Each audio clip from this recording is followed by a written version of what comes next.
அஸ்ஸலாமு அலைக்கும் வரஹ்மத்துல்லாஹி வபரகாதுஹு. நாம் நபிமார்களின் கல்லறைகளை பற்றி பேசும்போது முதலில் மனதில் வருவது மத்திய கிழக்கு பாலஸ்தீன், லெபனான், சிரியா, ஈராக், எகிப்து போன்ற நாடுகள். அங்கு பல நகரங்களிலும் கிராமங்களிலும் ஏதோ ஒரு நபியின் கல்லறை இருப்பதாக சொல்வார்கள். அங்கு மட்டுமல்ல, உலகின் பல பகுதிகளிலும் நபிமார்கள் வாழ்ந்திருந்தார்கள் என்று நம்பப்படுகிறது. அதனால் மத்திய கிழக்குக்கு வெளியேயும் அவர்களின் கல்லறைகள் இருப்பதாக கூறப்படுகிறது. நம்முடைய இந்தியாவிலும் பழைய ஐக்கிய இந்தியாவிலும் அதாவது பாகிஸ்தான் உள்ளடங்கியிருந்த காலத்திலும் பல நபிமார்களின் கல்லறைகள் இருப்பதாக சொல்கிறார்கள். சில கல்லறைகள் மிகவும் பிரபலமான நபிமார்களுடையவை என்று கேட்டால் உங்களுக்கு ஆச்சரியமாக இருக்கும். முதலில் அயோத்தியிலிருந்து தொடங்குவோம். அங்கு ஒரு பெரிய பழைய கல்லறை இருக்கிறது. அது ஹஸ்ரத் ஷீஸ் அலைஹிஸ்ஸலாமின் கல்லறை என்று சொல்கிறார்கள். யார் இந்த ஷீஸ்? ஆதம் நபியின் மகனும் உலகில் இரண்டாவது நபியுமானவர் இவர். பலர் அங்கு சென்று சியாரத் அதாவது அந்த கல்லறையை சந்திக்க செல்கிறார்கள்.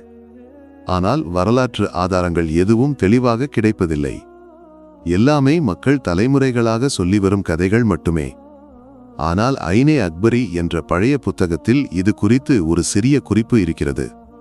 அதில் அயோத்திக்கு அருகில் ஒரு நீண்ட கல்லறை இருப்பதாகவும் அது ஷீஸ் நபியின் கல்லறை என்று மக்கள் நம்புவதாகவும் சொல்கிறது. ஆனால் அதை வைத்து மட்டும் இது உண்மை என்று சொல்ல முடியாது. எப்படி இருந்தாலும் 3400 ஆண்டுகளுக்கு முன் அந்த புத்தகம் எழுதப்பட்ட போது கூட அந்த கல்லறை அங்கு இருந்தது என்று புரிந்து கொள்ளலாம். இதேபோல் உலகின் வேறு பகுதிகளிலும் ஷீஸ் நபியின் கல்லறை என்று சொல்லப்படும் இடங்கள் இருக்கின்றன. பாலஸ்தீனில் ஒன்று, லெபனானில் ஒன்று, ஈராக்கிலும் ஒன்று. ஆனால் இவை அனைத்திலும் ஆதாரங்கள் பலவீனமாகவே உள்ளன. எனவே இவற்றில் எது உண்மை என்று 100 விழுக்காடு சொல்ல முடியாது, தள்ளி வைக்கவும் முடியாது. அயோத்தியில் மற்றொரு கல்லறையும் இருக்கிறது. நௌகாசி என்று பெயர். 9 காஸ் அதாவது 9 யார்டு நீளமுள்ள கல்லறை. இது ஹஸ்ரத் நூஹ் அலைஹிஸ்ஸலாமின் கல்லறை என்று சொல்கிறார்கள். நூஹ் நபியை தெரியுமல்லவா? பெரிய வெள்ளம் வந்தபோது கப்பல் செய்து மனிதர்களையும் விலங்குகளையும் காப்பாற்றியவர்.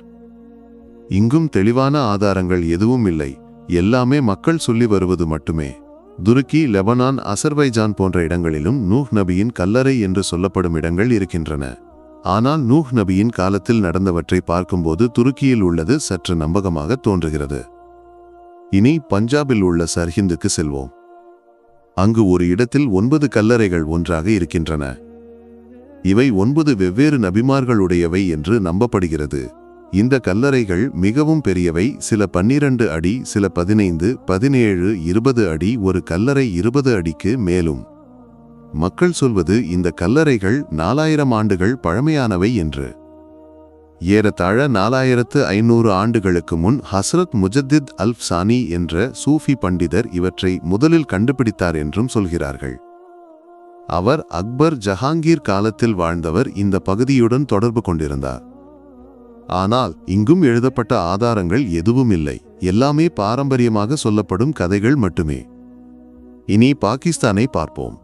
இந்திய பாகிஸ்தான் எல்லைக்கு அருகில் பாகிஸ்தானின் குஜராத் மாவட்டத்தில் ஒரு கிராமத்தில் ஒரு பெரிய கல்லறை இருக்கிறது. 200 அடிக்கு மேல் நீளம். உலகில் மிக நீளமான கல்லறைகளில் ஒன்று என்று சொல்லலாம். இது ஹஸ்ரத் கபீத் அலைஹிஸ்ஸலாமின் கல்லறை என்று சொல்கிறார்கள். யார் இந்த கபீத்? ஆதம் நபியின் பல மகன்களில் ஒருவர் என்று நம்பப்படுகிறது. இது தவிர பாகிஸ்தானில் மற்றொரு பெரிய கல்லறை இருக்கிறது. ஹஸ்ரத் ஹாமின் கல்லறை என்று சொல்கிறார்கள். ஹாமி தெரியுமல்லவா? நூஹ் நபியின் 3 மகன்களில் ஒருவர். வெள்ளத்திற்கு பிறகு உலகில் மனித இனம் பரவியது இந்த மூவரின் வழியாக என்று சொல்லப்படுகிறது. அதேபோல் ஹஸ்ரத் அமனன் என்ற ஒருவரின் கல்லறையும் இருக்கிறது. அவர் தாவூத் நபியின் மகன் என்று கூறப்படுகிறது. பாகிஸ்தானில் வேறு பல கல்லறைகளும் இருக்கின்றன. சிலவற்றில் எழுதப்பட்டிருக்கும் நபிமார்களின் பெயர்களை நாம் கேள்விப்பட்டிருக்கவே இல்லை. இந்தியாவிலும் பாகிஸ்தானிலும் இந்த கல்லறைகளுக்கு 2 விஷயங்கள் ஒரே மாதிரி உள்ளன. ஒன்று, எல்லாமே மிகவும் பெரியவை. இன்றைய மனிதர்களின் கல்லறைகளை விட பல மடங்கு பெரியவை. 2, இவற்றுக்கு எழுதப்பட்ட வரலாற்று ஆதாரங்கள் எதுவும் இல்லை. எல்லாமே தலைமுறைகளாக வந்த பாரம்பரிய கதைகள் மட்டுமே. எனவே இந்த கல்லறைகளை பற்றி ஒரு உறுதியான கருத்து சொல்ல யாராலும் முடிவதில்லை. 100 விழுக்காடு உண்மை என்று சொல்ல முடியாது, தள்ளி வைக்கவும் முடியாது. இவையெல்லாம் கேட்டு உனக்கு என்ன தோன்றுகிறது? இந்த கல்லறைகளை பற்றி உன் கருத்து என்ன? நான் இங்கு சொல்லாத வேறு ஏதேனும் கல்லறைகளை பற்றி உனக்கு தெரியுமா? அப்படி இருந்தால் கமெண்ட் பாக்ஸில் சொல்லு. இந்த தகவல்கள் பிடித்திருந்தால் லைக் செய்யுங்கள், நண்பர்களுடன் ஷேர் செய்யுங்கள். இது போன்ற வரலாறு மற்றும் அறிவு நிறைந்த வீடியோக்களை பார்க்க இந்த சேனலை சப்ஸ்கிரைப் செய்து பெல் ஐகானை அழுத்த மறக்காதீர்கள். அஸ்ஸலாமு அலைக்கும் வரஹ்மத்துல்லாஹி வபரகாதுஹு.